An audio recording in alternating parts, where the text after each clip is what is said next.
All right. All right. What's good? What's good? Hello, everyone. I'm Writing the Fams here, back with our 98th episode. Two more from triple digits. Two more to number 100. But it's good to be back here. I didn't stream throughout the whole week. My apologies. It just happens to be that one time throughout the year where it's like, you know what? I just needed a break. I needed to chill out. And I gotta heal. Like mentally heal, from all the streaming and all the stress that I do when it goes to streaming. But it's good to be back with this. And yeah, pretty much that's exactly what that is. That is some fucking burnout. I mean, I've been doing it for like almost a whole year and just doing streaming. There's times where it's like, you know what, you gotta say fuck it, you gotta take a step back and chill. We're still human, and that's definitely the case. But yeah, we're back with episode 98 of the Lightning Round podcast. So I have a feeling there won't be a whole lot of stuff we're gonna cover today. So we'll see what'll happen. There wasn't really much news going on, at least not to my knowledge. But there definitely was some things that was there that that really did get our attention to where we're gonna have to you know talk about this. You know what I mean? So just in case for anyone unaware, what was I doing? What happened throughout the whole week that I wasn't streaming? Well, I've been trying to lock in. I wouldn't even really say lock in, but I've been trying to actually try to finish up the lore of the characters I have. At least tie a good chunk of them in together and put them all in. As y'all know, I still have it as a channel point to having to finish it all. So my idea was, you know what? I get it, it's controversial. Yeah, I was also nursing a back injury as well, which I'm still kind of nursing it. It's not as bad as it was, but it's definitely still there. But, I get it as controversial as it is, but I figured, you know what? Because it's just my characters, it's my story. I'm not stealing from anyone. I don't want to steal from anyone. I don't want to make money off by using this. Blah blah blah. Whatever. I'd be like, you know what? Let's see what would happen if using AI could help, finish up a good chunk of the story. The main story's done. So if anyone feels the need to go ahead and check it out and read it, go ahead. Now, I finished, as y'all know, I did what, half the story. I did, like, of course, the prologue, chapter 1, 2, 3, 4, 5, 6, and 7. But, I decided to be like, you know what, let's see if chapter 8 through 10, with the AI's help, can still get where I'm coming from with the story, still understand what I'm trying to do with the story, while it's like, you know what, let's see how this would go. And it pretty much followed exactly what my intentions was with chapters 8 through 10. So when y'all have time, check out the main story. Well, at least if you have been catching up, check out chapters 8 through 10 of the main story. Now, there's a epilogue I'm trying to do. There's an aftermath story I'm trying to do. I'm still working on that. I thought I had it finished. I thought it was all done. But of course, if you're gonna use AI, you're gonna run into some bullshit. You're gonna run into some problems. Now, several times I've posted it to where, okay, they actually had the story I was looking for, and this is the big issue. This is something that I got to hold responsible for. When I was working on the aftermath, I forgot to be like, you know what? I want you to save what we got here. I want you to, or at the very least, another issue I would have to say I didn't do, was I just kept on going and going and going and going. I didn't think, you know what? Let me go ahead and stop. Let me copy everything that's said here, and then let's go ahead and keep going. But instead, I just kept on fucking powering through it. So right now I have the issue where I'm trying to take the first part of the text that we worked on. Really the whole aftermath story is done. So I'm trying to take that portion of the text, put it in through the new one, and say, okay, I want you to put this in the chapters, and then make it so that the not. And by the way, I'm gonna let people know there is not safe for work parts in this story, but I did try to tell it, okay, take the not safe for work parts of the story and make it separate, so for anyone that doesn't want to read it, they don't have to read it. So for people that do want to read it, you can read it and get the full on details with everything that happens, safe for work and not safe for work, including the character lore, like, okay, if there's any information that's there. So that's what I tried to have happen. The big issue is,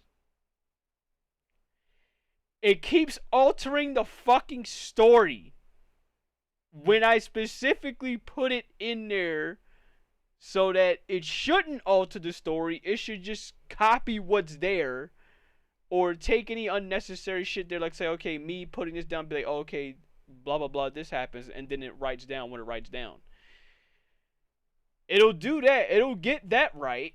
But for some weird ass reason, it keeps altering the story. And you only have a limit of 20 questions or 20 things to say. And then after that, it'll put you on cooldown. So right now, that's the problem I have. And I think what I'm going to do, especially when this is done, I'll be honest, I'm so locked in on wanting to get this done that it feels like I don't even want to do anything else. I just want to get this shit done. Like, I stayed up till 7 a.m. in the morning, like this morning, just to get most of the progress out the way. And now it feels like I have to start all over again until it gets it right. So, hopefully, when we're done, it'll get it all right. But yeah, that sums up what I was doing throughout the week. Because I want to make sure that, we've gone through 16 minutes of this. I just want to, give y'all the idea. Yeah, I didn't sleep because I wanted to get this shit done. But then I saw the time. I'm like, all right, let me get this done. Let me go ahead and get some form of rest. So I did go to sleep, and I didn't wake up till like 2, 3 p.m. I was supposed to actually stream earlier. Read what you want to read. Believe what you want to believe. But go to bed. I did go to bed, sir. Literally, like, right after I played a little bit of Yu-Gi-Oh!, which I am going to go ahead and, show, the news that's going on with Yu-Gi-Oh! Literally, right after that, I went straight to sleep. I did a little bit of story, I played some Master Duel, and I said, alright, bro, I'm cooked. So, I had to get some rest, because, of course, what was supposed to happen earlier today was I was supposed to go with my mom. I was supposed to go get some new shoes. I was supposed to go get some new shoes, and I was supposed to help her out with her phone situation. But she also went to sleep. So we're gonna have to worry about it tomorrow. So I had my 3 hours of rest, 3 hours of rest. But there's that. So with that being said, let's get started on the stuff we have to talk about. Okay. Alright. So first part of the news already. We got Left 4 Dead. For some weird reason. Some very, very interesting reasons. Left 4 Dead creator Mike Booth's new 4-player co-op shooter will be a console exclusive for the PS5. We will find out how long that's gonna last. Developed by Bad Robot Games, builds on the foundations of Left 4 Dead, and will also release on PC. You say it builds on the foundations, huh? Here's the biggest question I have.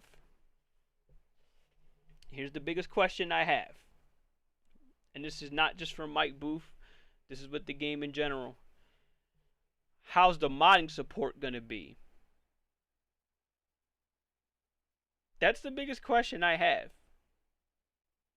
What made Left 4 Dead and still makes Left 4 Dead very playable to this day even in 2025, is the replayability of that game and the modding support that game has, which is fucking incredible.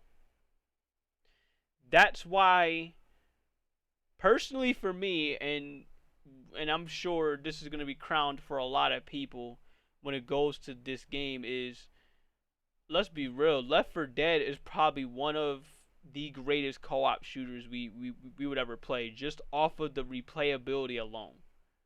Like, the amount of shit you could put into this game, play it, still have fun, is unbelievable. Now, the sad part is, most of this is true if you play on PC. Big if. If you play on console, you only got so much that you're going to deal with. You're going to have to deal with what they give you, which is a shame.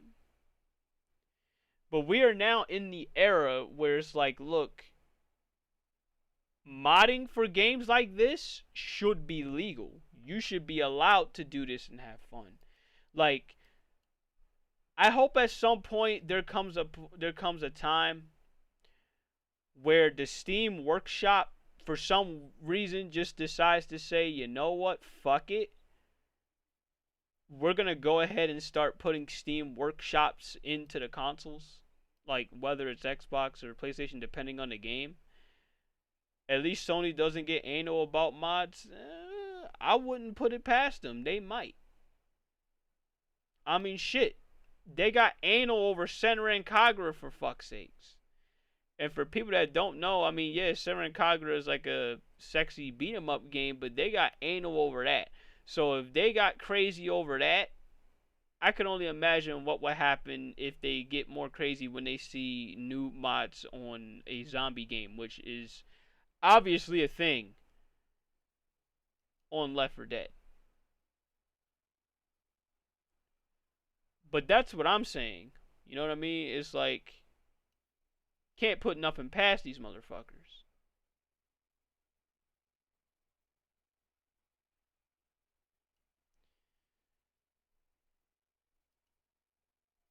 Yeah, modding never hurt anyone. Cheating is an absolute different story, and I'm gonna see if I can get into that a little bit later. But yeah, as far as I'm concerned, yeah, that right there for what a person just posted with just Back 4 Blood is like history repeat itself. I mean, yeah, he didn't work on it, but you know, yeah, he didn't work on it, but here's the problem. It's like we've already seen this pattern a couple times. So we'll see how that'll go. I hope it'll be good. I wish it would be good. You know, we'll see what'll happen. We'll see what'll happen when it goes to this new 4-player shooter. We saw Back 4 Blood, so this is it. This is another one. Next, we got Microsoft, particularly Discord. No, it didn't get unjustified hate. It got exactly what it deserved because they fucked it up. They they didn't follow the protocol for what made Left 4 Dead great in the first place.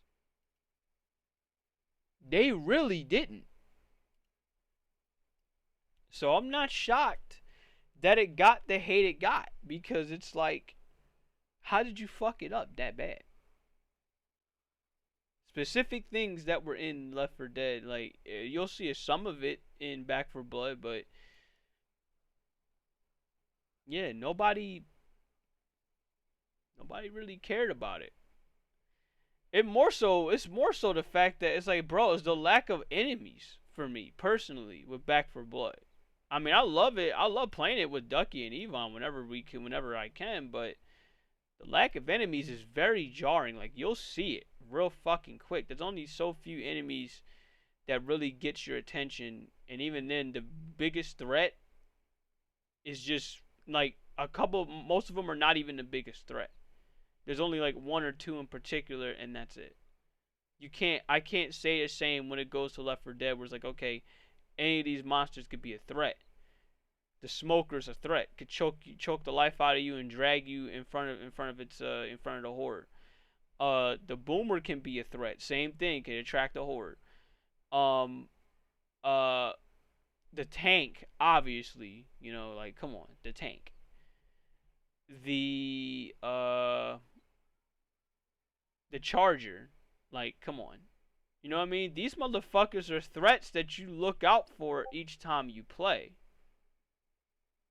Yeah, tank's the biggest op, but here's the deal. While the tank's the biggest op, everyone else ain't a pushover. They'll have some way in some form to fuck you over. You know what I mean? Like, I'm less careful when it goes to the enemies in Back 4 Blood than I am in Left 4 Dead. And that's just on the normal difficulty. Imagine when you bump it up when it's higher.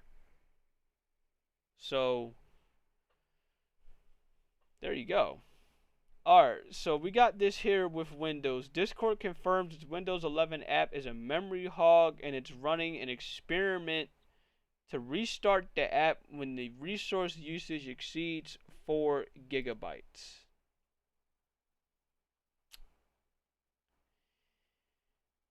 Oh, Windows, Windows, Windows, Windows, Windows, Windows.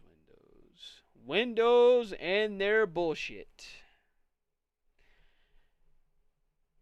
And I'll be honest, I feel for people that are on Windows 11, but it's funny enough because I'm the one that posted it, so I'm going to be the one that's going to make it a fucking rule from this point unless we see further improvement.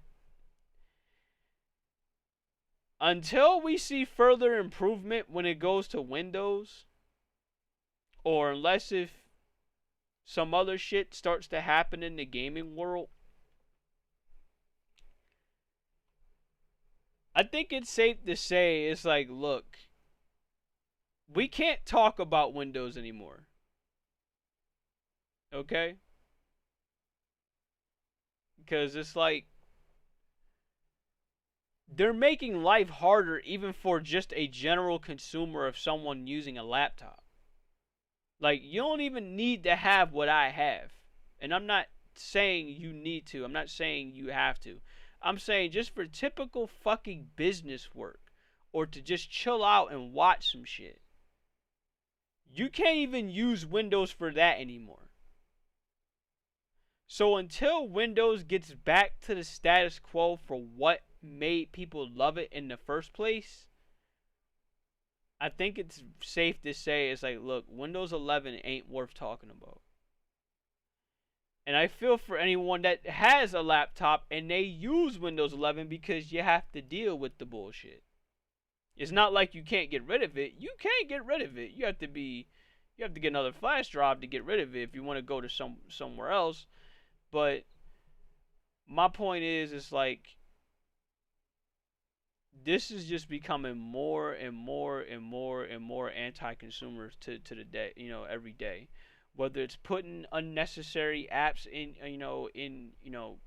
there for you to use, or not use. I'm sorry, unnecessary apps for you to use, enabling AI by default, blah blah blah, whatever. It's like, look, it should be an optional choice whether or not you want to have this shit on your computer or not. And by the way, some of the shit that they put in there, it is spyware.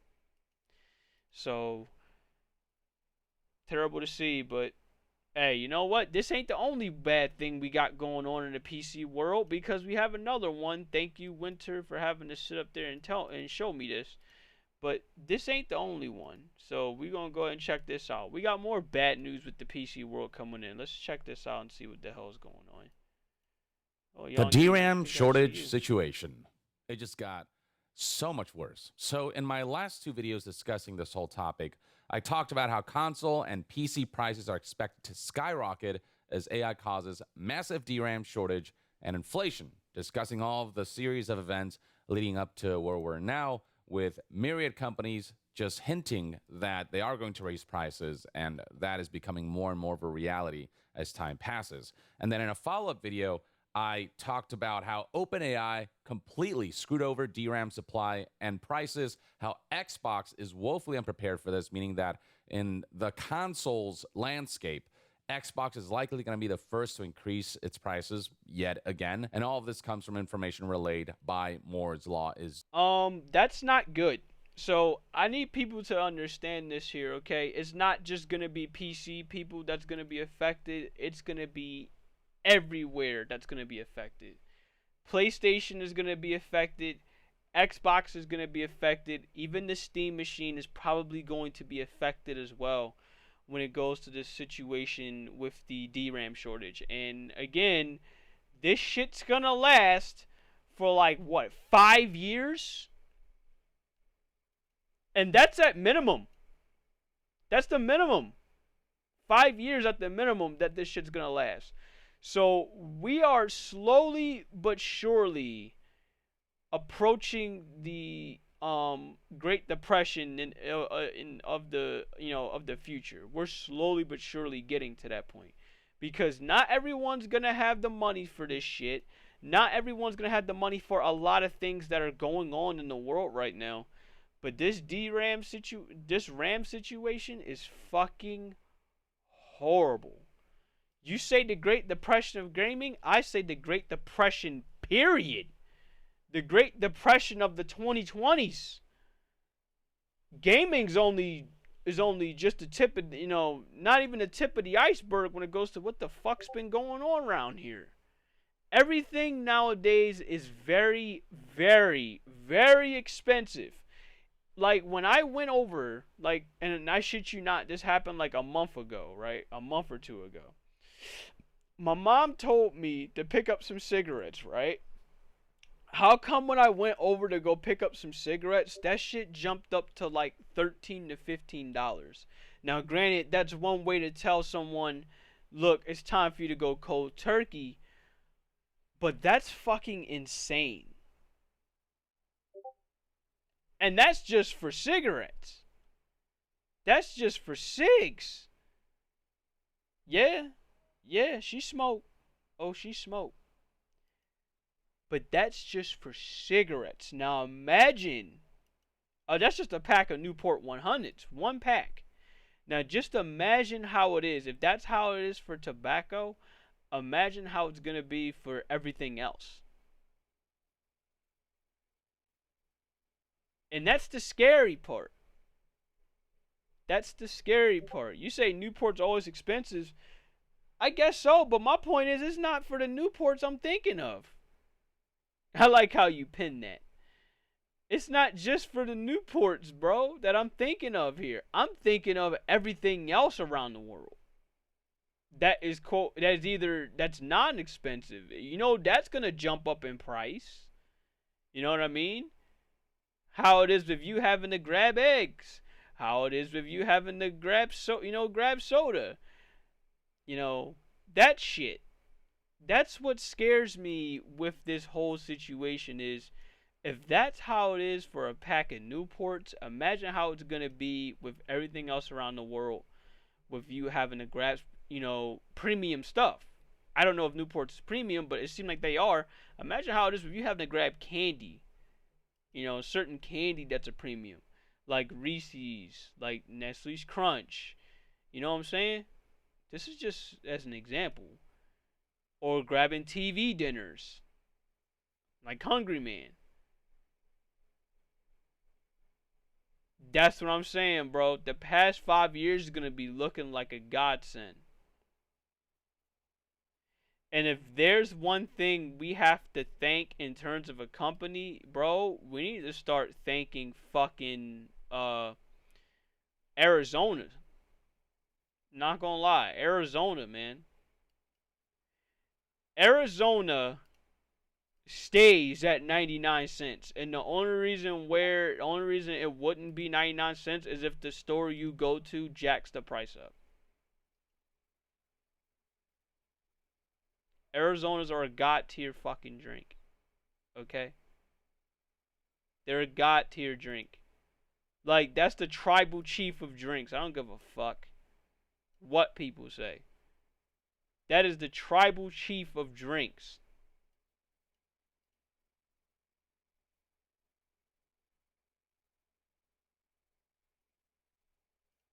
Like, I'm throwing my ones up when it goes to Arizona's. I prefer the grape bait juice personally. Hey, that's completely fine. That's completely fine. But yeah, man, the way how shit is now, it's terrible. And the DRAM shortage is only an example of how bad shit has been getting. As bad as this is, maybe there could be a silver lining somewhere to ease the pain a bit. If there is, I would love to fucking find it. It's gotta be somewhere around here, you know what I mean? But, yeah, I'm not gonna look at this for long. If you want to see it for yourself, go check it out with Winter in the news section. She posted it. I think the best solution is to exterminate AI. I'll put it like this. AI, no matter what's never going to get exterminated because it's been existing well before that. Like, say, when it goes to games and shit like that. That type of AI. But, the issue at hand doesn't necessarily come from AI itself. The issue comes from people that do use it. And it'll forever be the case. There's people that will never use AI for the right reasons. That's the sad part. And that's the scariest thing. You know damn well AI, everyone knows AI can be used for the right reasons. We all know this. We all know this. It can be used for good shit. It can be used for entertainment. It can be used for fun. It can be used for, educational. It can be used for, fun shit. You know what I'm saying? That's always been the case. We see how it is when it goes to movies, when movies use AI correctly, movie companies use AI correctly. Obviously, we see how it is with video games, where it can be used correctly. We see it with so many things. But the biggest issue that always comes from, out of all this that we have with the AI issue, has come from one deadly sin that has been running fucking rampant. And that's greed. People are extremely fucking greedy when it goes to, like, a ton of stuff. Particularly, they'll use AI to make money off of you. They'll even take a person's art, plaster that shit on there, and say, alright, this is my art, let's make some money. Like I showed, a week or two ago? That's the level people are getting at. Like, holy shit, bro. It's coming to the point where it's like, if you're an actual artist, I'd rather you fucking trace my shit than just AI at this point. And neither one of them are good. But at the very least, if you traced it, you at least tried. You did something. Like, you had to sit there, open up an art program, and actually fucking do it.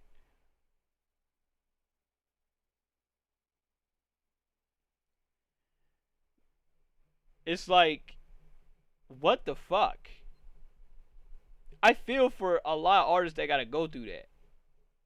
I've asked people around if using AI for something like shitposting was okay, and the replies I got was like setting off a powder keg. Omega, why do you think that's why I gave the warning that I gave when I had that question of the day, and luckily it didn't set off any more issues than I thought it would? Because everyone knows with me, I'm not going to use it for the wrong reasons, but I am going to ask specific questions whether or not if it's okay or if it's not okay. I like to make sure I check with people first before I even so much as touch that forbidden zone, which is exactly what it is. Like, I try my damnness to use it for the right reasons. But the problem is, when so many people use it for wrong, when so many people use it for bad, when so many people use it for greed, it's like now just the simple words of it, the simple mention of it means, okay, I can't fuck with you anymore. And you know what? I understand that. I completely fucking understand that.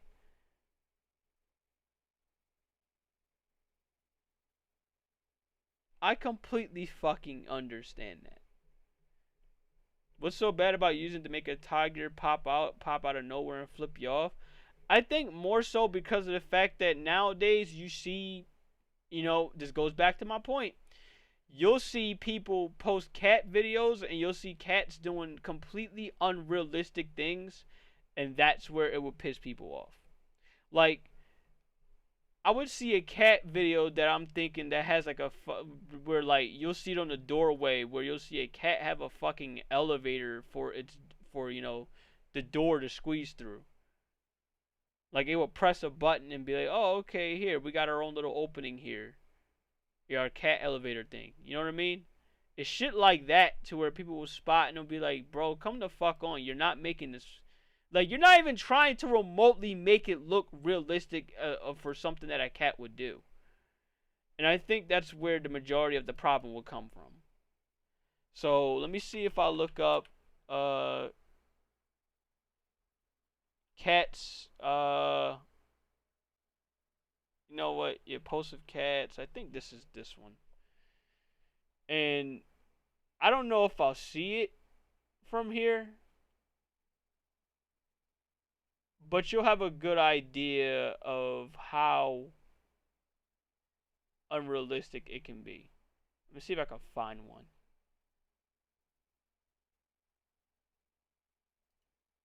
Would a cat really act like that? Besides that, see that. See if I can fucking find it.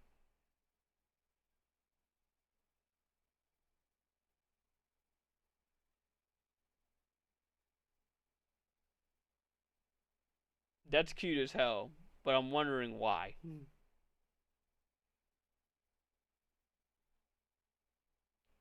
I don't think I'll probably, I don't think I will find it, now that I think about it.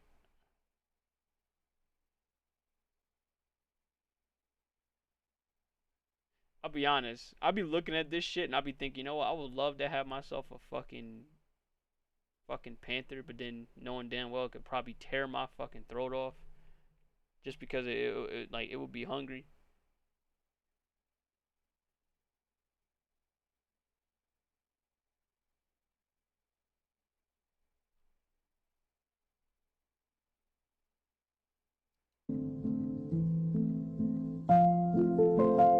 Okay, that is unreasonably cute. But I can't find it. But yeah, once I do find something that's what the fuck? Once I do find something that's kind of what I'm talking about, you'll see what I mean. There's definitely some cat AI videos that be very fuck. You know what? I hate doing this. I hate having to do this.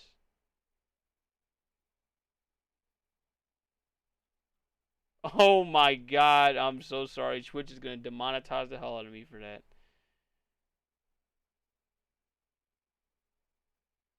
I can't find it. No, wait. Oh, okay. Okay. Something like this. See what I mean? And that's just example of one.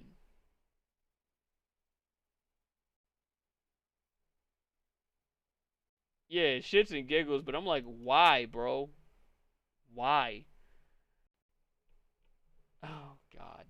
But yeah, I guess we'll just talk about that for another time. All right. Call of Duty. Call of Duty's been getting their ass kicked since Battlefield 6 dropped. Activision says they will no longer do back-to-back Modern Warfare or Black Ops releases in Call of Duty. It took Battlefield 6 for this to happen. I just want people to understand. It took Battlefield 6 for this to happen. Battlefield 6. I need people to understand that. Not Battlefield 2042. Not Battlefield 5, clearly. Not any of those two games. Not Battlefield 1, sadly. Not Battlefield 4. Not Battlefield 3. Not Hardline. Not Bad Company 2. It took Battlefield 6 for them to finally say, yeah, fuck this. We gotta actually take a step back. I guess better late than never, huh? But here's the big... Yeah, I never thought I would see this, but here's the big deal for me when it goes to this. Every game, almost every game that ain't a sports game should do this. Like, y'all make it seem like we don't have like 50 fucking games, not including emulation, that we have in our backlog that we would want to play. Like, I would love it if Sonic took their time. It feels like they don't as of late, but I would love it if they really take their time. I would love it if Assassin's Creed took their time. A series like Assassin's Creed should not be yearly. I'm sorry. To this day, that does not make a lick of fucking sense to me. The amount of history we have, you should take your fucking time. Funny enough, they take their time when it goes to the crew. Because the Crew Motorfest is still going. They had some shit going on with the crew too for a good bit until they decided to say, you know what, we don't want to work on it no more. But they still kept it online up, I guess so, after what the fuck just happened.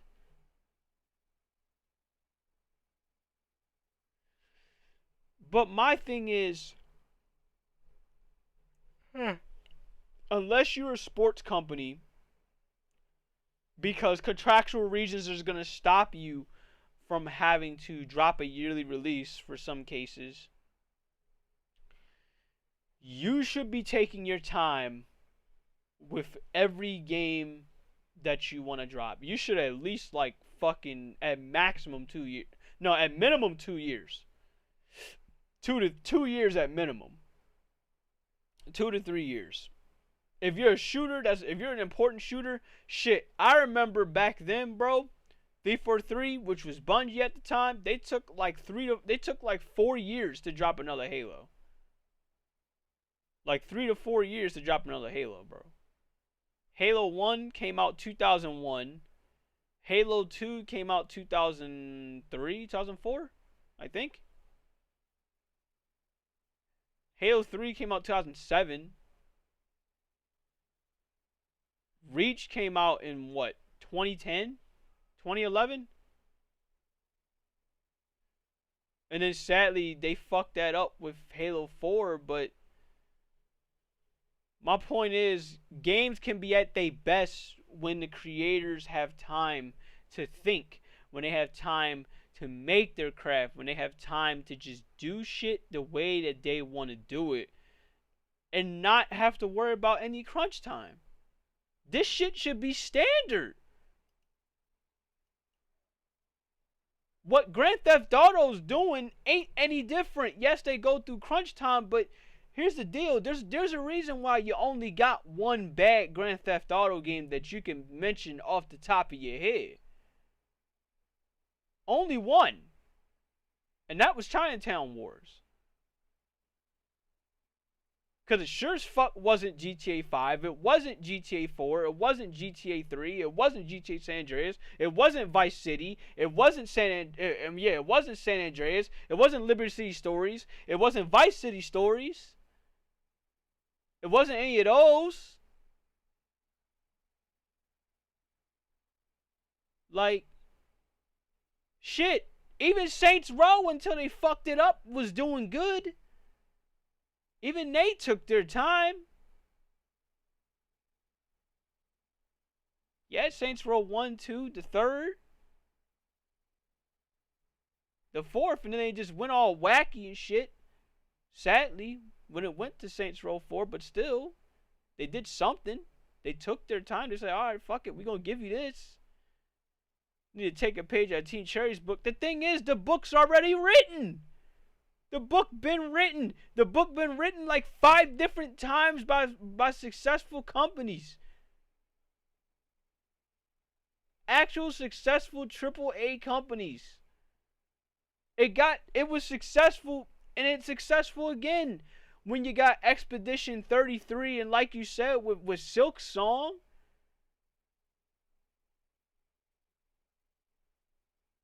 We've had successful games when companies take their time every single fucking time.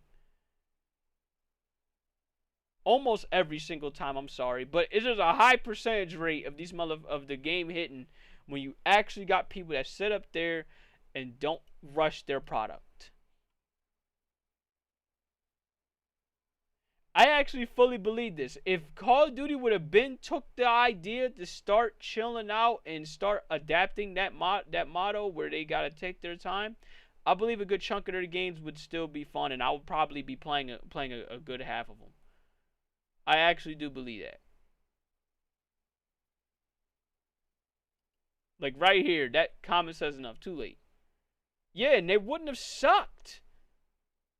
Their wallet got impacted so hard because of not just what happened with Battlefield 6, but you want to know what? Even to an extent, you can make a case Delta Force as well. They had to have taken a hit off their pocket.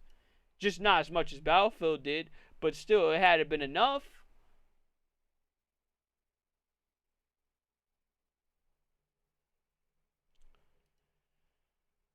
My thing is, this isn't new. This isn't new about companies taking their time. I've just wondered what took you so long with having to stop doing yearly releases.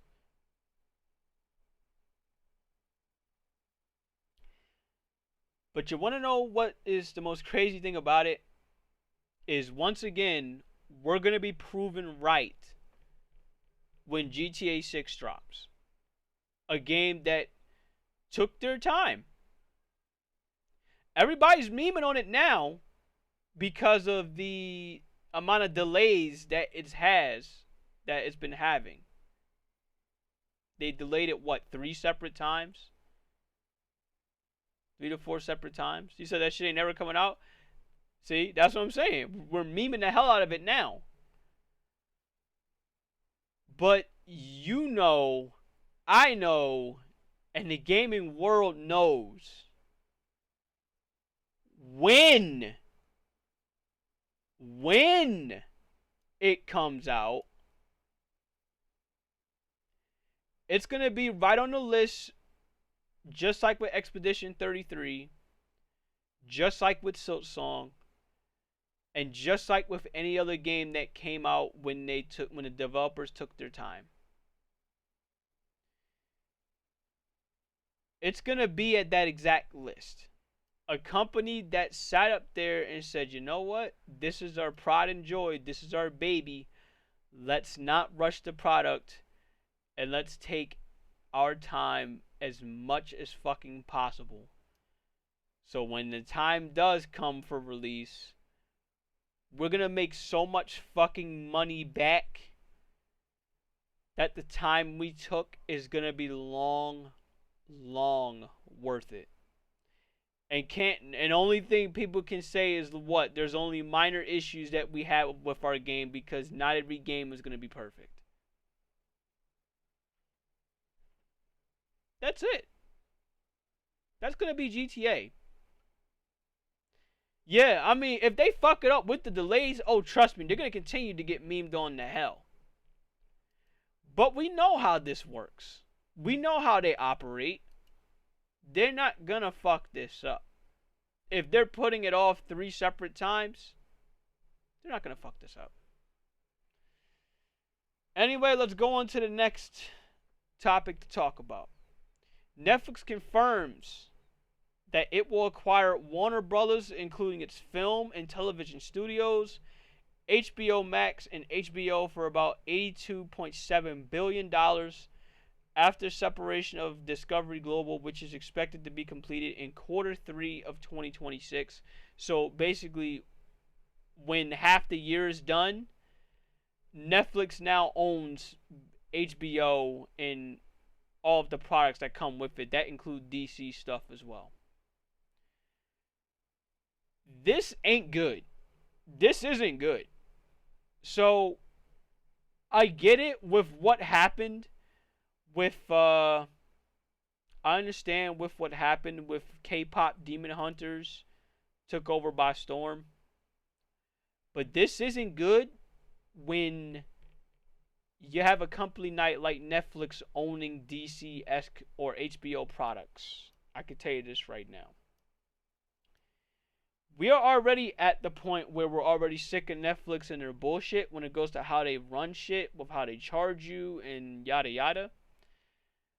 But now it feels like they're targeting movies, like movie theaters. That ain't good. At all. Yeah. Oh, yeah. And that shit is still up there, by the way. That shit is still up there. They haven't gotten rid of it. It's still up there. But my thing is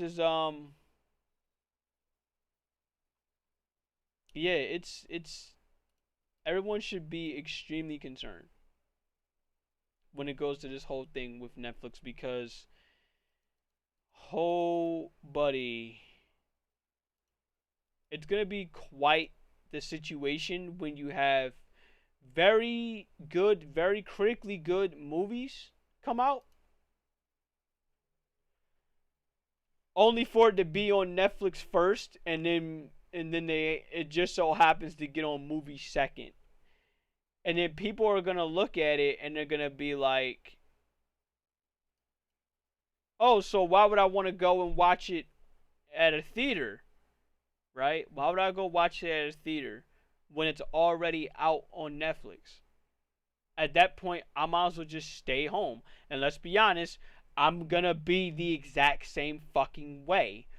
If I have Netflix and I'm paying for Netflix, why the hell would I want to go watch this DC movie that came out, right? Why would I want to watch a movie that just came out at the movie theaters, knowing that it just came out to Netflix and I could just stay home? That's fucking dumb to me. Especially when, and you know what, I'm going to say this too, for movie theaters, they gotta step their game up when it goes to the food prices, because as far as I'm concerned, I'm not liking it.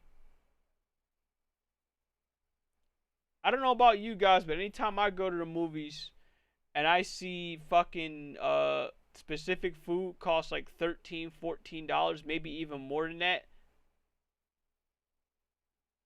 when it costs like that and they don't really taste as good, it makes you want to eat before you get to the movie theaters. Every time. Every single time. Like, for me, it'd be like, you know what? Oh, shit, we're going to the theaters. Let me go ahead and eat some fucking... Yeah, movie theaters, like $20 a ticket, which is fucking nuts. And on top of the food alone, this is why I'm saying what I'm saying. It's like, yo, it's bad enough the movie tickets is high as shit, but when you got the food prices being high and not tasting as good, it just want to make people want to go to a spot first, eat there, and then after that go watch something. Go watch the movie and then head out. It's like the food prices is ass for the food quality y'all putting out. I could see if it was good, if it's very good food, but this shit ain't it. And yes, people, I'm right to think about the food, because you're gonna be hungry having to watch a fucking 3-hour movie. 2 to 3 hour movie. So you can't blame me for being a fat ass for once in my life, even for once in your life. You can't blame me for this. Like, it's standard practice. You gonna be a movie theater? You gonna have some shit like this here? Alright, the food better be good. Like, I missed the movie theater at 69th Street that I would go to, because that has some damn good food and it was fucking worth it. They had some damn good wings, damn good pizza. Even the milkshake was fucking good. Yeah, they had milkshakes at the movie theater I used to go to over at 69th Street. And since then, I never seen it again.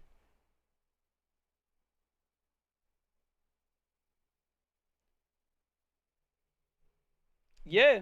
And for me, now I officially don't have it anymore. They had some damn good milkshakes over at that 69th Street Theater, and it's a damn shame it shut down. Because a theater like that should be treasured. Because it's sure as fuck better than AMC. Let me see if I could look it up, if anything happened with that 69th Street Theater. 69th Street Movie Theater. If anything happened with that. Did they? Yeah, it was called the Studio Movie and Grill, bro. Permanently closed. I'm gonna miss this movie theater. Perma closed, and that shit's still staying up there even right now as we speak.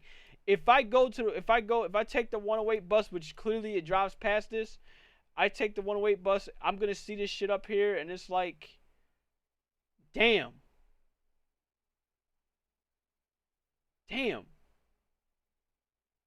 This shit's still up here.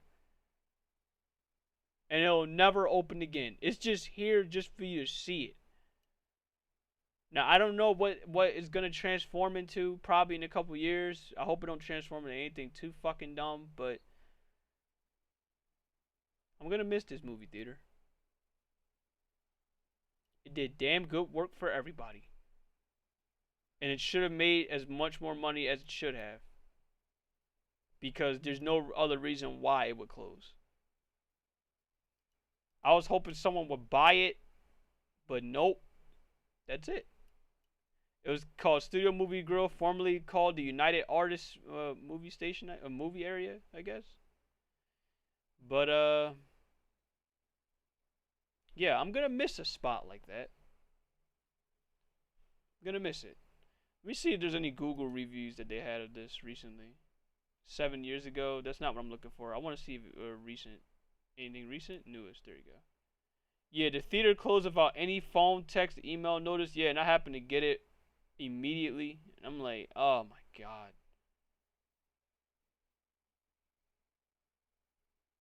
Yep. This person said the food quality could be better. That's nasty word.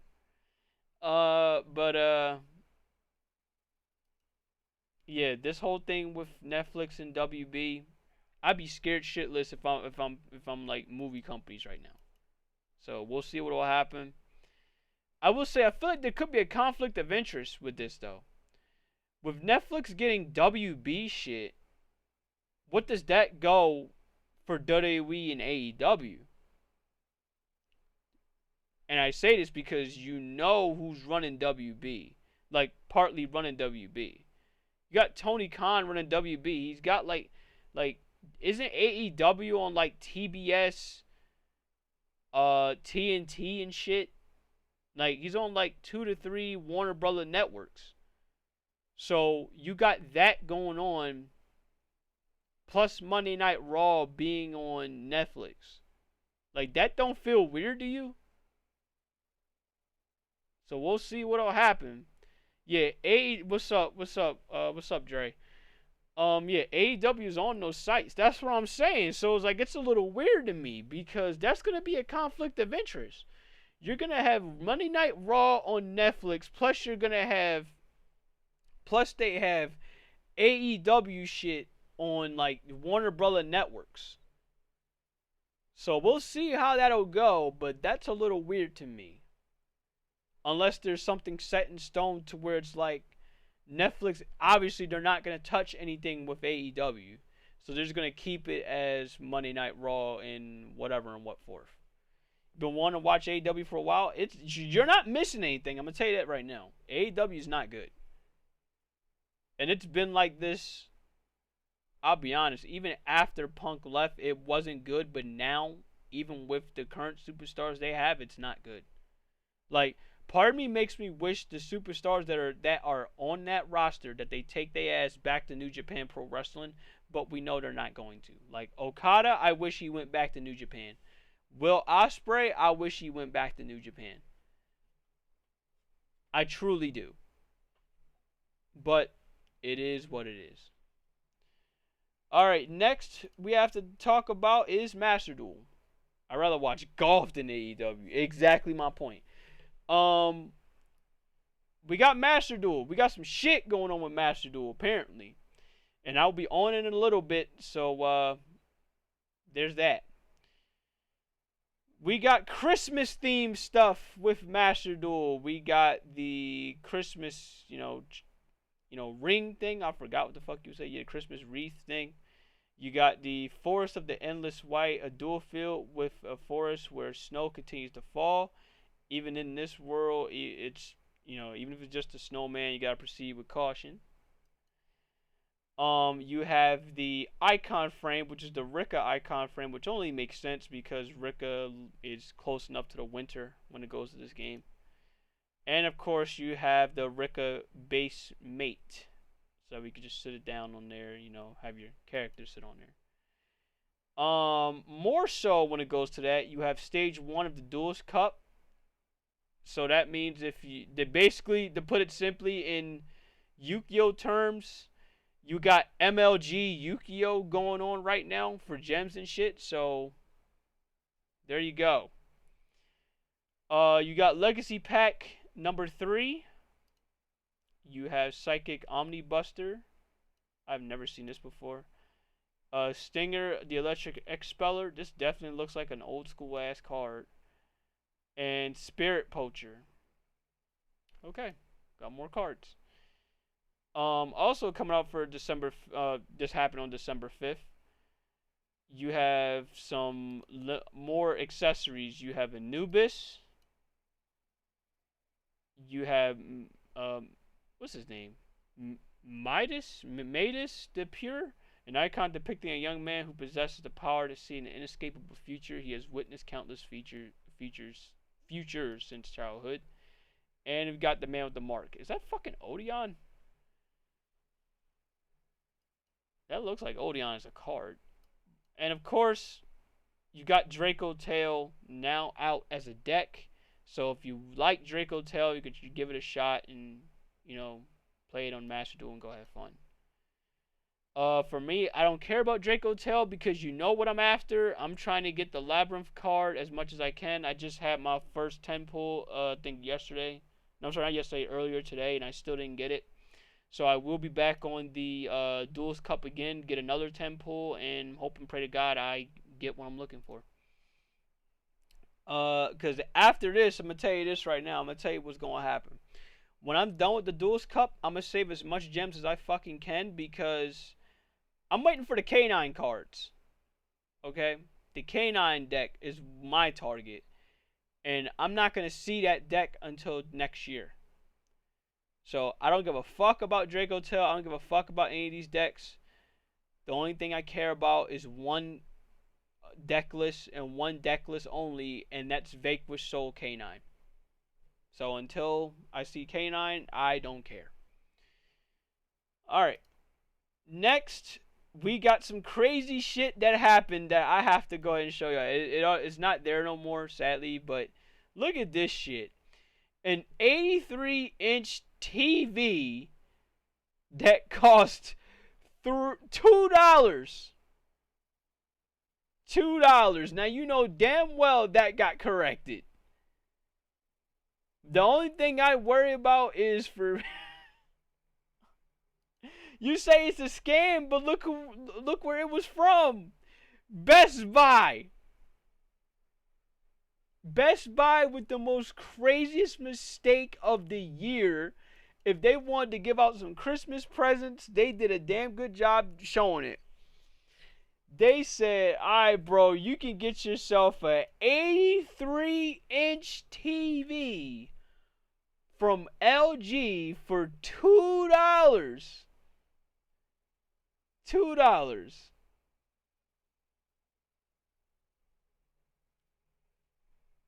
If I was able to get that, then Mom would fucking love me.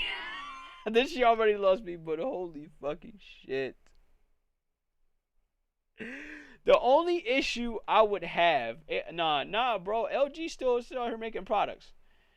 The only issue, not only because the item would no longer be for delivery, the only issue I would see is if they would correct the prices and be like, alright, nah, homie, the prices is actually like $2,000, price like $3,000.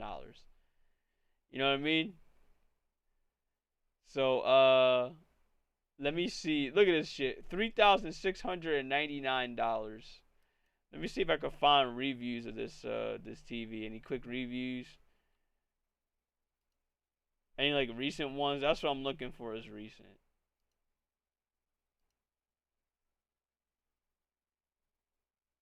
Uh, okay. People actually like the TV. Yeah, it costs as much as a shitty used car is funny as hell. But yeah, bro. Oh my god. Let me see if there's any other comments after this. Like, just take a good look. Yup. Free shipping. Best Buy gonna cancel the order. Said looks so AI. Just look at the email and the next button. So they do it all the time. Yeah, it could be some AI shit though. They said it'll be canceled. Yup, that's what I'm thinking too. Something like this will probably be canceled.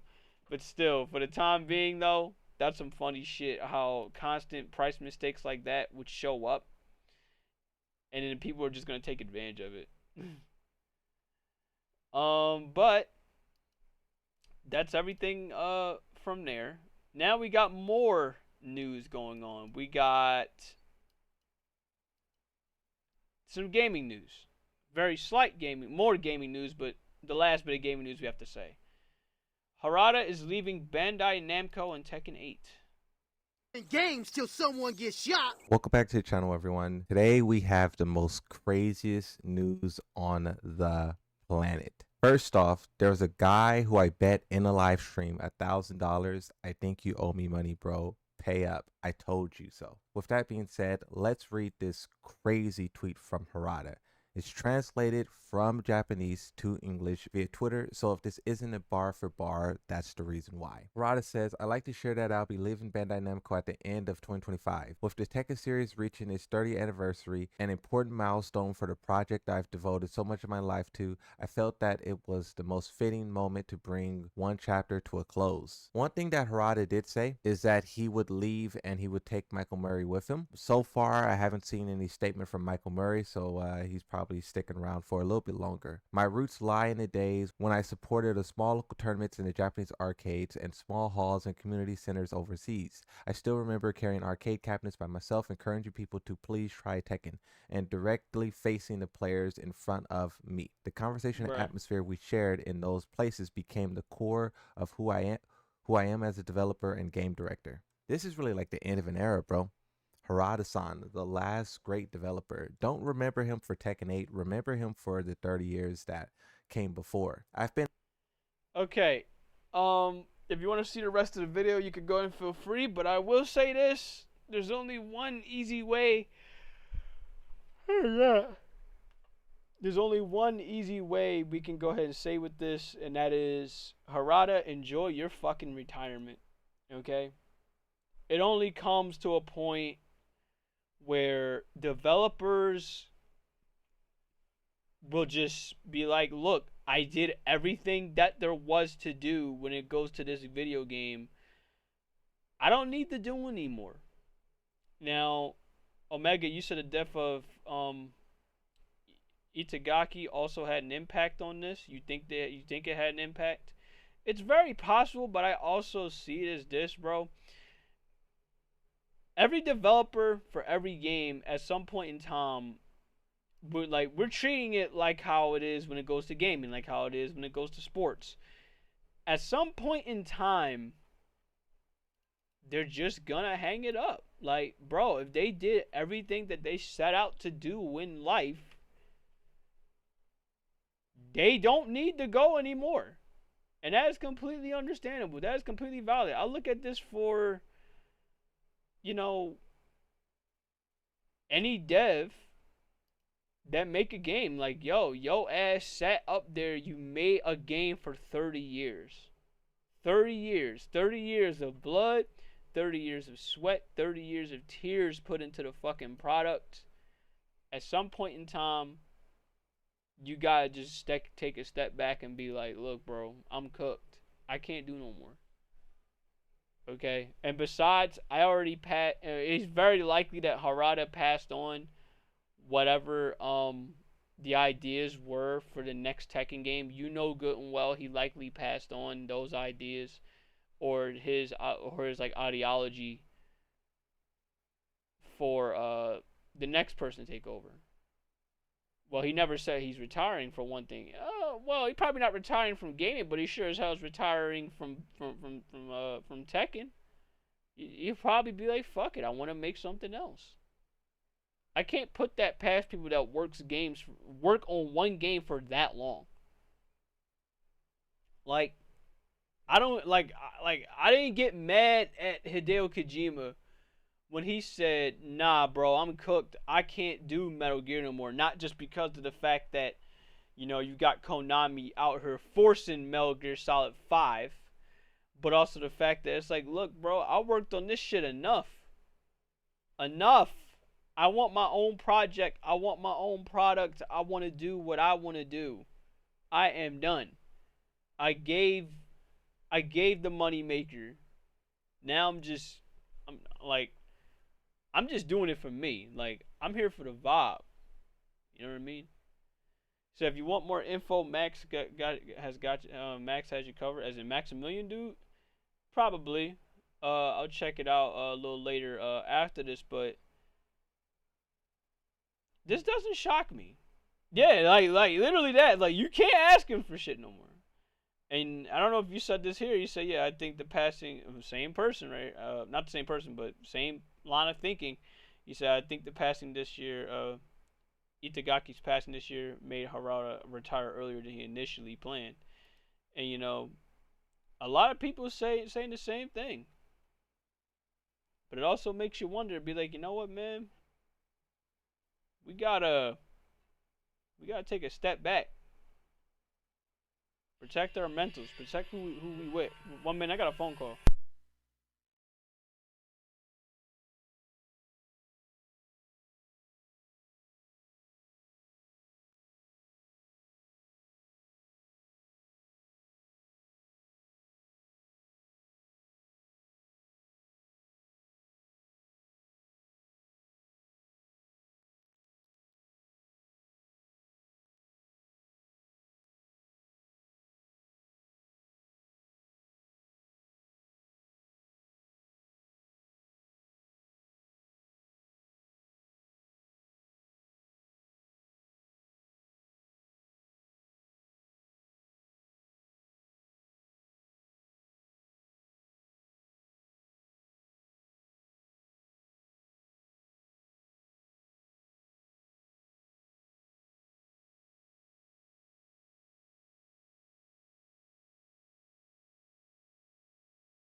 I'm gonna let y'all know. I might have to help mom out, like, you know, like bring bags in. So I'll be right back.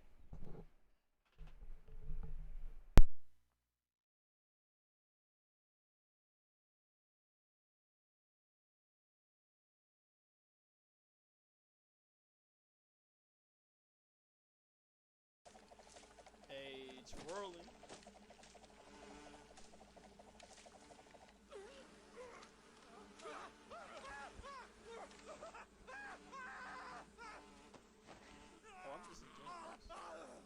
Oh, damn! Clip that! We got eaten alive by hornets.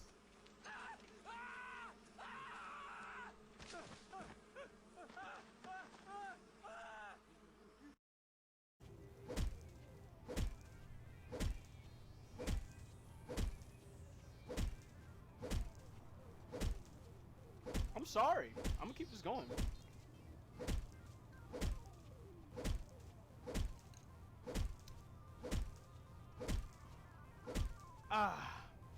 Okay. I'm sorry. You look. You go ahead and clip that. Oh shit. I know Cleon can't. The other one went missing years ago. Me, Jason, discussing Jason Peters with a.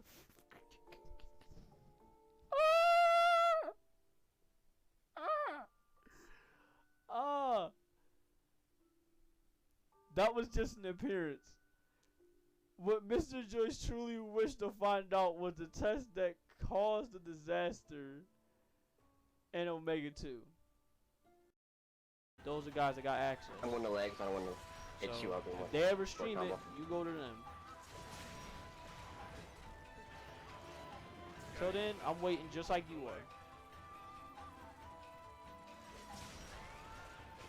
are. Okay. I know. You told me. Oh, clip that! That fucking dunk though.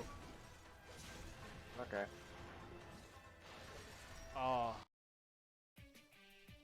YouTube out here repeating themes, and I'm not about that. I have to start doing it manually. Oh, then I'm just gonna ignore you. You go ahead and have fun, okay? You go ahead and have fun. Just don't be like Double Joe and literally follow me. God, clip that.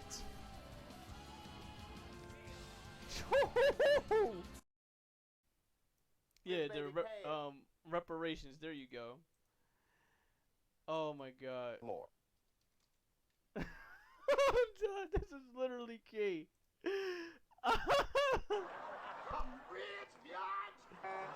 That's key right now.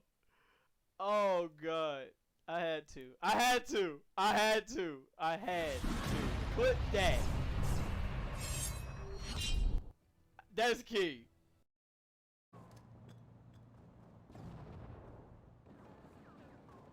I'm out.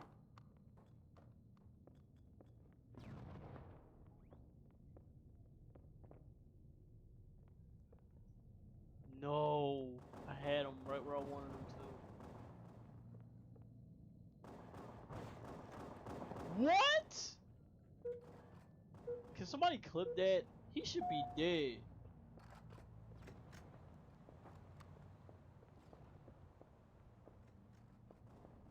How Metros for the sports? That's what he's all about, and I hope you guys can definitely check him out when you guys have the time when we are done here. You know, check out his content. He definitely has a podcast. He has the First and Friend Race podcast. I'll be on there here and there, and just talking sports or talking gaming.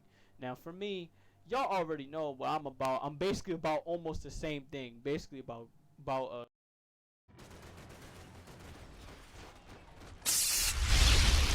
down, bitch.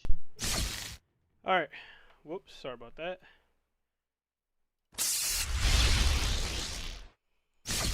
Alright. Okay. Yeah, sorry about that.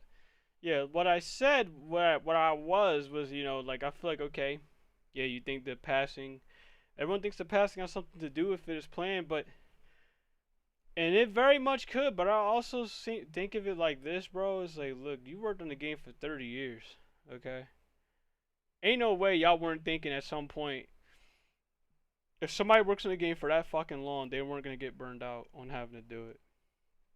That, or think about other stuff as well. So I think it's not just a death of a friend or a person, but I think it could be a lot of other things that can be a reason behind it. And that's just me. But yeah, other than that, thank you for working on Tekken for as long as you have. Take your fucking time with the next project that you want to do, or have a nice long fucking vacation. That's exactly how I look at this. Alright, last thing we gotta talk about, of course, we gotta talk about some sports, and it won't be much long to talk about, because I'm gonna be honest with you, we're slowly winding down the NFL season before we know it. We got 3 weeks left till the season is over. It feels longer than that. It's probably because of the week 18, but you know, we're getting there. So the Lions beat the Cowboys 44-30. This was a solid game, but I will tell you this right now: if you're a Cowboys fan, only thing you have to hope for is one thing. You hope that you win 2 more games and that the Eagles just continue to fucking sputter out of control. Because if anything, if I had to pick between who's the better team right now, like the more cohesive team right now between the Cowboys and the Eagles, let's be fair, it's the Cowboys right now. Just off the simple fact that they have the better offense and they're able to keep things in schedule. You know what I mean? They're the better offense right now. The Eagles are just holding on by a fucking thread because of the 8 games they have won from this early this season. You say y'all offensive line's hurting? Bro, it's more than that. Yes, I know our offensive line has been straight dog water, but it's more to it than that. It's like, yo, our play calling is fucking diarrhea. But yeah, if you're a Cowboys fan, only thing you could hope for is this. Look, this team is not going to let this loss deter them. Especially when you look at their schedule and who they got coming up. They got the Vikings coming up. And then they got the Chargers. They win these 2 games, I'm going to be real with you, the division is theirs to lose. These next 2 games will determine whether or not they win the division.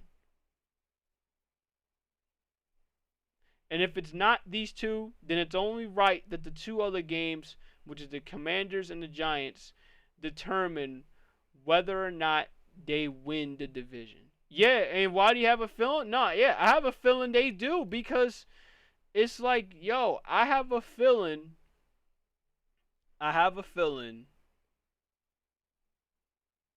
that the Eagles, they're just going to lose the rest of their games.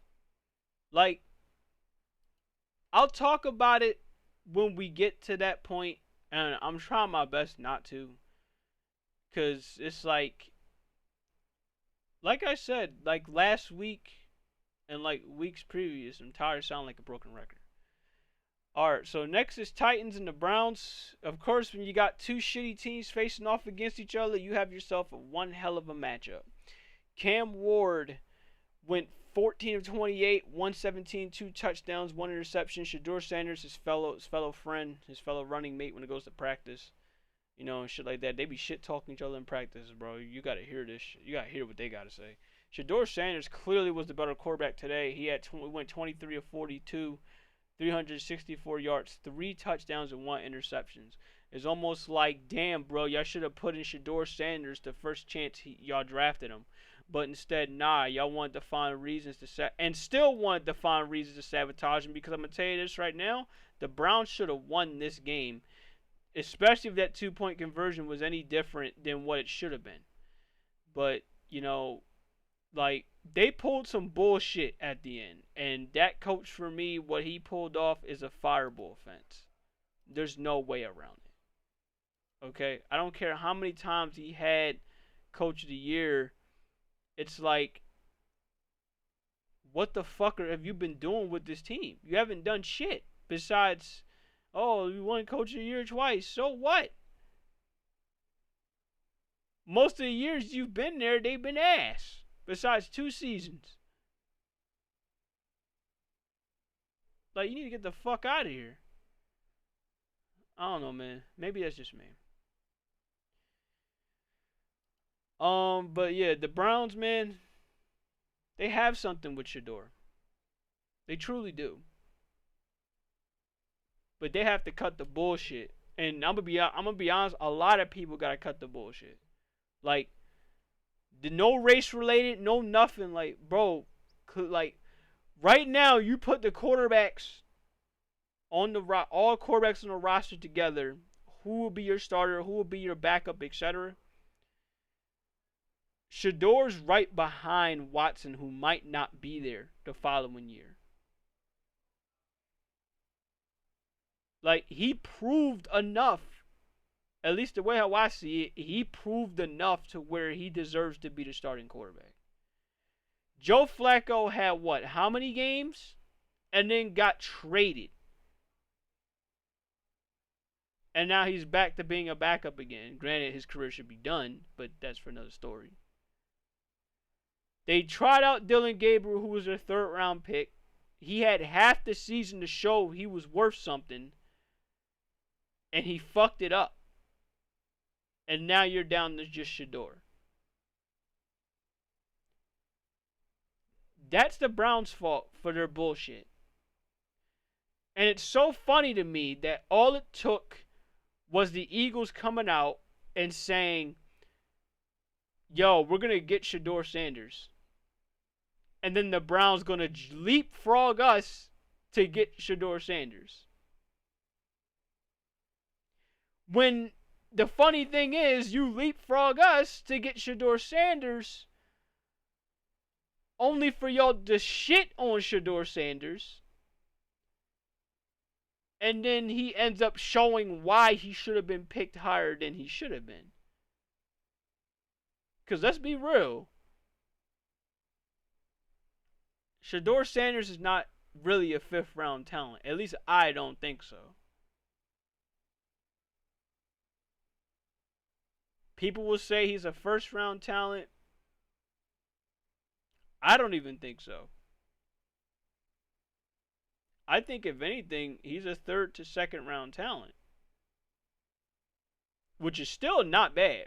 I'm not going to say first round, but I think he's third to second-round talent. But for the way that the media gone about it, for the way that the Browns have gone about it, it's shitty. But, hey, the Browns finally see that they should have played him a lot sooner than they should have. They better pray that Shedeur bails them out of whatever bullshit that comes next from them. That's all I can really say. That's really all I can say. I don't know what else I could tell you. It's just that, look, you stumbled onto somebody you didn't even want.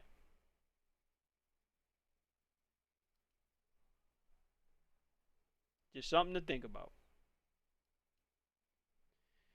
Alright, so I would say that this would be our clap cheeks of the week, but it's not. Vikings shut out the Commanders 31-0, but I am going to say this. Jayden Daniels should not be playing throughout the rest of the season. Especially since Zach Ertz is gone for this, not only just for the season, but I'm going to be honest with you, the way how that leg looked, do not be shocked if Zach Ertz says that he retires, because that shit looks so fucking terrible. And absolutely terrible. And it's a shame because he has to ride off into the sunset knowing that he ends his season, possibly his NFL career, off of a terrible, terrible, terrible, terrible knee injury. Man's was crying on the fucking cart. But the way that I see it, bro, Commanders shouldn't be playing at all. I don't want to hear this play for pride shit. No, your season is cooked. Your season is cooked. Why the fuck are you still playing your starters? Especially Jayden Daniels, who just came off of an injury. And he got hurt again in this game. What Dan Quinn's doing is coaching malpractice. And it's just, I don't know what else I can say. Yes, they played, bro. Whole first half they played. I think the third quarter, I don't know if they played the whole second half, but I know first half they played, and that was how Jayden got hurt, and that was how Zach Ertz got hurt. Yeah. Jayden Daniels got hurt before with that elbow injury. And even then I said he shouldn't have played because their season was practically done by then. They were already mathematically out the playoffs by then. Now this practically confirmed that they were out the playoffs. So, yeah, I don't got much else I can say when it goes to the fucking Commanders, bro. There's nothing for me to say. Except that what they're doing is very much malpractice. Bills beat the Bengals 39-34. This was a good game. I thought the Bengals was going to take it, but, You know, they slipped up. It was a good game in the snow. I really did enjoy having to watch. Saints beat the Bucks. This got interesting. Josh, you're king. Well, I'll leave that to you. I mean, like, the Bills, they better have won this game, because if the Bengals had won this game, life in the AFC would get very interesting considering what's been going on. Yeah, it's like, yeah, they better have won this game. I'm sure a lot of people had picked them to win this game. So the fact that the Bengals came that close and could have taken it out from under them should say a lot about the Bills. But this is one where a team got taken out from under them. The Saints beat the Bucks 24-20. Let me tell you this right now. The Saints, they're not gonna go to the playoffs, but they can hang their hat on this. They beat both the Bucks and the Panthers at their houses. They walked in their houses and whooped that ass. And it now makes for a very interesting matchup between the Buccaneers and the Panthers. This shit just got interesting for the next 2 weeks. We're going to keep a close eye on everything that's happening with the NFC South. But I will say this. These two games right here between each other, ooh, buddy. Ooh, buddy. You let the last game of the season come down to who gets to the playoffs between the Panthers and the Bucks, and oh my God, shit just got real. This especially becomes true depending on this gap right here. If Buccaneers lose to a Dolphins team that's been playing good as of late, they've been playing for their coach, they're out of the playoffs, they don't have much else to play for, they don't give a fuck anymore, they just out here playing spoiler. If they come out here and they beat the Bucks, and let's say the Panthers, who the Panthers go up against after this? The Panthers go up against the Seahawks. Okay, I'm going to tell you this right now. Panthers going up against the Seahawks. Ooh, buddy. Ooh, buddy. If both of these result in a loss, the next game is going to be critical. Mission critical, I should say. Because let's look at the standings here. They're both 7-6. They're both 7-6. So yeah, if the last game of the season comes down to who takes the NFC South, that's must-see TV, bro. That's must-see TV. I will be paying close attention for who wins the NFC South for these next 3-4 games when it goes to the Panthers and the Bucks. But them losing that game versus the Saints is critical. Very critical. Alright, so next we got the Steelers and the Ravens. I'll be honest, depending on how this looks, that may or may... The funny thing is with how the fucking Steelers are, the Ravens losing this game hurts their tiebreaker, but it doesn't knock them out of winning the division entirely. That's the crazy part about it. It really doesn't. Because the AFC has been so shaky, especially with the Steelers, that you have no idea whether or not they're going to win a division or not. I don't know with the Steelers. They'll do this 1 second, and then they'll blow it the next like they did with the Bills and Steelers. And then they'll lose versus the Bears. But then they'll win versus the Bengals. But then they'll lose versus the Chargers. And then they'll win versus the Steelers. But then they'll get their ass kicked versus... I'm sorry. They'll lose versus the Bears. They'll beat the... Yeah, they'll beat the Bengals. The Chargers will beat them. You know what I mean? It's like the Steelers are very inconsistent. Basically is what I'm saying to wrap it up. They're a very inconsistent team. They'll do this. They'll beat the Ravens, but then they'll fuck it up versus the Dolphins, which is very likely, by the way. That is very likely. Don't think for a second it isn't, because, again, like I said, the Dolphins is a team that's playing... They're playing not to give a fuck. They know they're not in the playoffs, no matter what they do. They're mathematically out the playoffs. They could be mathematically out the playoffs. At least I would say that, depending on what the Bills do. But, I'll take that back. No, I'll take that back. They're mathematically out the playoffs because at this point, they're just playing just to play. But yeah, we'll see what'll happen. For the Dolphins, they're a roadblock at this point. They're not playing. They're playing for spoilers. They said, "All right, I'm out," but that don't mean I can't ruin you. And so we'll see what'll happen when these. We'll see what'll happen with that game next week. Broncos beat the Raiders 24-17. Nobody cares. Rams and Cardinals. This game is clap cheeks of the week, ladies and gentlemen. Funny enough, it's not even the Commanders and it's not the Commanders and it's not the Vikings. It's this game. Rams beat the Cardinals 45-17. You said clipped. I said clapped. Clap them cheeks! Clap them cheeks! Clap them cheeks! Clap them cheeks! They destroyed their rivals. 45-17. They scored more points than the Vikings scored against the Commanders. So that's what earned them the role of getting their cheeks clapped the most. Talking about the Cardinals. It's funny how Jacoby Brissett went 25 of 44, 271 yards, and had 2 touchdowns, but that don't mean shit when your team's playing like pure ass. Matthew Stafford, Blake Corum, and Puka Nacua, they all had themselves a day. That shit was like, yeah, like you said, a public execution. That shit was just horrible. Horrible to watch. If you're a Cardinals fan, horrible to watch. Not something worth paying attention to. Now, this gets extremely interesting. Packers beat the Bears. 28-21. I'm going to show y'all the playoff picture real quick.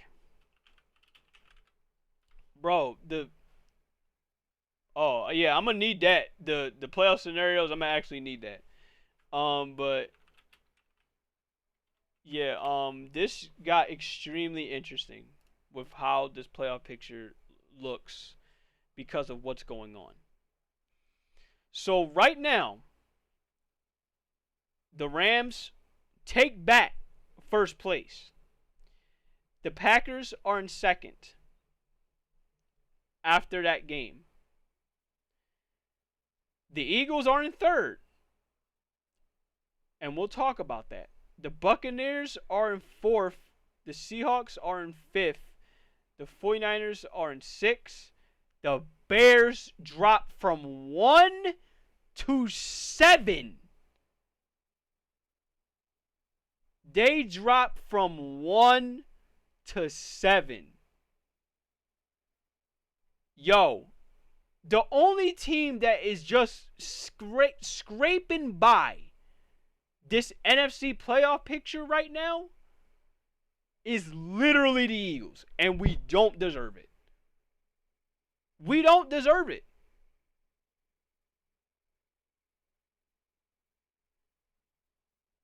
We're the only team scraping by this playoff picture. Only thing we have to hope for is the Cowboys lose enough games for us to even get in. We might get in as fucking 8-8. I'm sorry, 8-9. That might be enough to handle the division right there. Might be. We'll find out versus the Vikings if we'll. I'm sorry, not the Vikings. Versus the Raiders if we can actually pull our head out of our ass.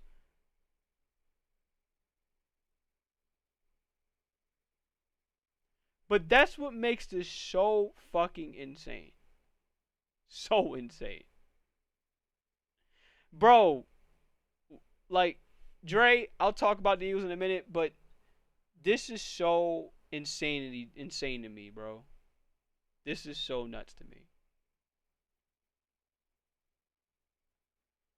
Especially with the NFC playoff picture, you have little room for error unless your name is the Eagles. Little room. And even then, you still have little room for error.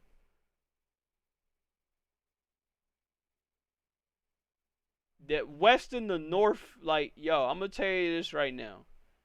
If there's any team right now I see going to the Super Bowl under a tough NFC like this, it's the Rams. They're playing like a team that want to go back to the Super Bowl and win it all. Now, when it goes to the AFC side, I don't know who wants it more. I want to say the Patriots. I can't say it's the Broncos, but I want to say it's the Patriots. I feel like before this season is over,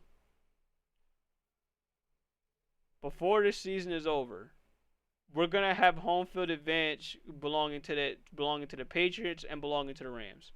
I feel like we're gonna get a repeat Super Bowl where we're gonna have Patriots versus Rams. I feel it, bro. I feel it. It's almost inevitable to the point where we're gonna get a repeat Super Bowl between these two.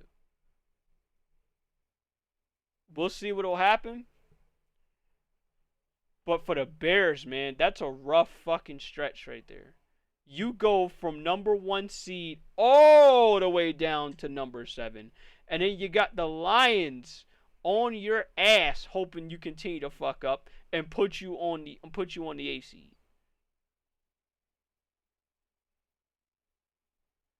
So let me take a look.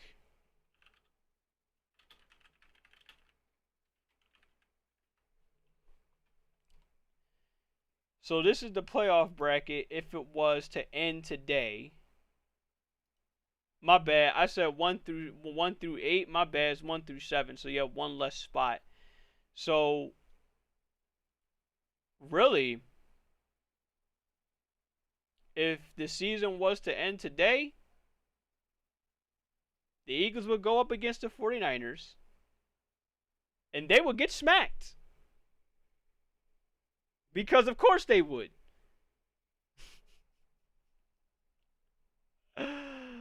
Because of course they would. And even if they survive the 49ers, they're going to get smacked by either the Bears or Green Bay, unless Green Bay don't show up. I will be shocked if somehow, some way, we reach the NFC Championship game under the current roster we have. We will have no business having to make it. I will be so fucking stunned. But, yeah, if you're the Eagles, the 3 seed is, funny enough, the best position you want to be in. If you are the 4 or the 5, you are in deep shit.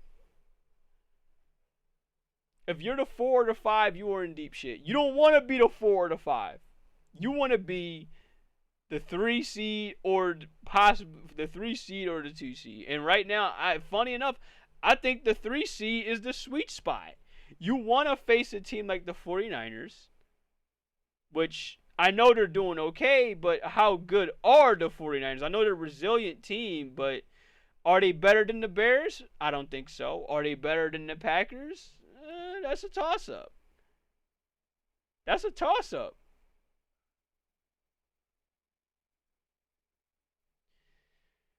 We'll see what'll happen, but yeah, shit just got interesting. I'm just glad the Chiefs are gonna miss the playoffs. Not yet, and I'm gonna tell you why not yet. Let's go back to the playoff picture, okay? And this is why I told Fuyu not yet if they're gonna miss the playoffs. Let me ask you this question: Can you really see the Texans, the Bills, and the Chargers hanging on their wild card spots? Can you really see it? Because I can't see it. I can't see it. Now, I'll put it like this. We'll go ahead and take a look at the Chiefs' schedule real fast. And we'll see how it all looks. Where's the Chiefs at anyway? Here it is. Because, yeah, that loss to the Texans is critical. But I'm going to say this right now. Let's take a look at their games. They have the Chargers next. If they lose to the Chargers, then yeah, you can mathematically say right now the Chiefs are out the playoffs. They're practically cooked. They lost to the Cowboys. They lost to the Texans. They lose to the Chargers, that's it. They're done. Their dynasty is over. And that would be the first time in the Mahomes era that we would not have the Chiefs in the playoffs. For the first time in 9 years, like you said, Dre. So that would be very interesting. So we'll see what will happen from there. Now, yeah, I know y'all want me to cover Eagles and Chargers, but there's nothing to cover that I haven't already talked about with the Eagles, like I said before. So I'm just going to skip them. But this one I am going to talk about. I'm going to say this. If the Eagles cannot beat a 2-11 Raiders, the Cowboys are winning the division, and the Eagles will be knocked out the playoffs. That's all I can say. That's the only thing I can and will say. If they cannot beat a 2-11 Raiders team, do not expect me to cover the Eagles throughout the rest of this season. I don't care if they win their next 3 games. If you can't beat them, Dre, they're not going to beat them in belt to ass. They're not going to beat him in belt to ass. I'm going to tell you this right now. The way how this team has been operating, it has been horrible.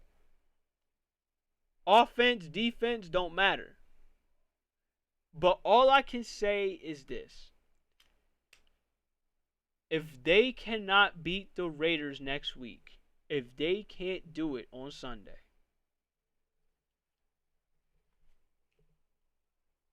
they're cooked. They're practically cooked. No matter how you look at it, no matter how you slice it, they're done. They're done. I would not give a flying fuck what anyone else would have to say. Why? Well, real easy. I won't give a fuck because you can't beat a shit team like the Raiders. Especially with Geno Smith, who constantly throws interceptions everywhere he goes. He gets an interception every game. Guaranteed.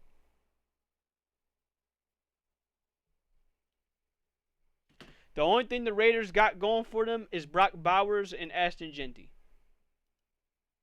Besides Max Crosby, I don't know anybody on their defense. I don't know a soul on their defense.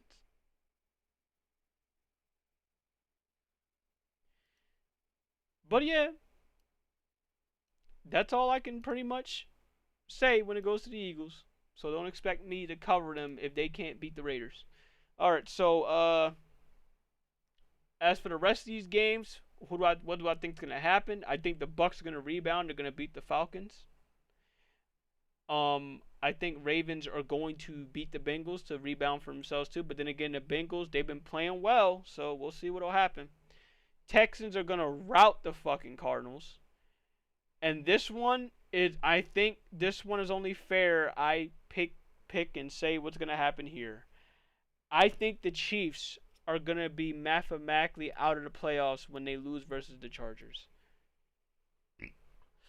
Both teams, while they're struggling, both teams, while they're ass, I think the Chiefs are just as much ass as the Chargers is, just like how the Eagles are just as much ass as the Chargers. They're gonna out ass the Chargers, and someone is getting eliminated, and that one is being the Chiefs.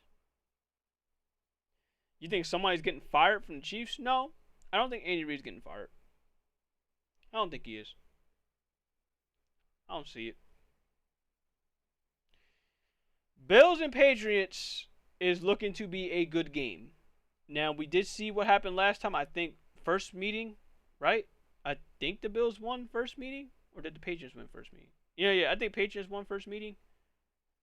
I think this time Josh Allen gets his get back. But at the same time, it wouldn't shock me if he doesn't. Because that Patriots defense is very good. And they know this for a fact. They know how to shut down just two players, which is really just Josh Allen and James Cook. That's it. But it's division games. We know how shit goes. Shit gets crazy. Jets, Jags, what the fuck are we talking about here? What are we doing? We know Jags going to win. Washington versus the Giants, who gives a fuck? You might if you care about it in terms of betting, where two teams that are not in the playoffs and don't give a fuck are just playing just to play. Browns and Bears, yeah. Okay. Saints and Panthers, this might get interesting considering, like I said before, the Saints beat both the Panthers and they beat the Bucks both at their own house. So now the Saints are at home and they're taking on the Panthers. We'll see how the Saints are going to respond. Are they going to beat them this time? Or are they going to get swept by the Saints? We're going to find out. Lions and Rams is game of the week without question, because everything else throughout the rest of this week, besides Packers and Browns, Lions and Rams is critical playoff potential football here. Especially if Lions win this game, it gets very interesting with who's gonna move up a spot in the seeding and who isn't. Are we gonna stay the same? Are we not gonna stay the same? We'll see what'll happen. Colts, Seahawks. Honestly, Seahawks is taking this. I think the Colts are gonna really suffer not having. They're gonna really suffer with not having Daniel Jones there. Who would have thought I'd say that? Packers, Broncos. I already said this. Titans, 49ers. Nobody cares because we know the 49ers are gonna beat that ass. They're bringing in Rivers. They're bringing in Rivers because they don't have a choice. Because that's the only guy that's familiar with their system. Vikings and Cowboys. I don't know why this is Sunday Night Football considering this.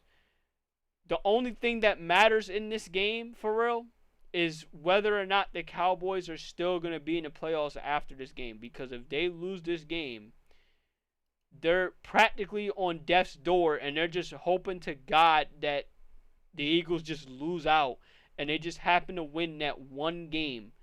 That one game that matters the most. And I'll be honest, if there's a game I see mattering right now, it's this game. Why do I get a strong feeling the Cowboys are going to beat the Chargers while the Eagles lose out? That's the exact kind of shit I see happening. But we'll see how it'll go. For this one right here, we got Dolphins and Steelers. Like I said, Dolphins is playing with nothing to lose. This is 2023. Yes, the fuck it is. And that's why I ain't going to talk about it any further. Because I know how 2023 ended. Y'all saw me doing these podcasts in 2023. If you weren't there for it, look it up. Because I'm sure I got them on the... Whoa. I'm sure I got them on the... I got them on the YouTube page somewhere. But this is what I do know. I see 2023. I ain't even going to talk about it. Because, look, the only reason why this is getting tolerated as much as it has been is because the Eagles won the Super Bowl. It'd be one thing if it was similar to like how it was in 2023. And, you know, what happened.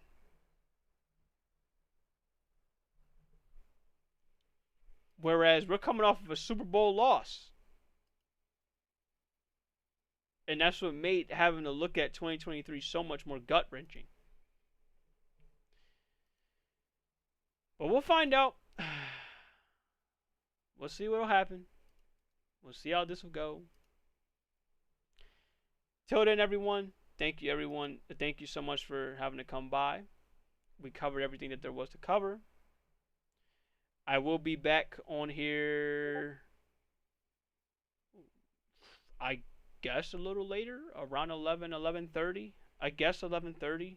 I'm going to do a little bit of Master Duel. I don't know if I am going to do any art, but I don't know if I'm going to do art period this week. I ain't going to hold you because there's a lot that's been going on away from the streaming thing. Like, I have to help Mom out tomorrow. But we'll see what'll happen, how that'll go. But yeah, I will be on Master Duel maybe, if not 11 p.m., which is 20 minutes, then I'll be on it around 11:30. Hey, congrats on the gaming laptop, bro. Good timing to get it, considering what the hell's going on. Till then, this is the schedule. This is what it's supposed to be. I'm supposed to be doing art. I still might do art. later tonight. I'm not sure. I haven't done art in a little bit. But we'll see. We'll see. Till then, if I don't see y'all back here later tonight, hopefully I'll see you tomorrow. I'm definitely gonna do some art tomorrow if I don't do it tonight. As always, every second, every minute, every hour, y'all showing me is every second, every minute, every hour. I'm blessed and thankful for you guys. Have yourself a good rest of the day, night, evening. Don't be a dickhead to your fellow people. Be nice to everyone. And I will see you tomorrow. If not later, later tonight. If not tomorrow. Bye.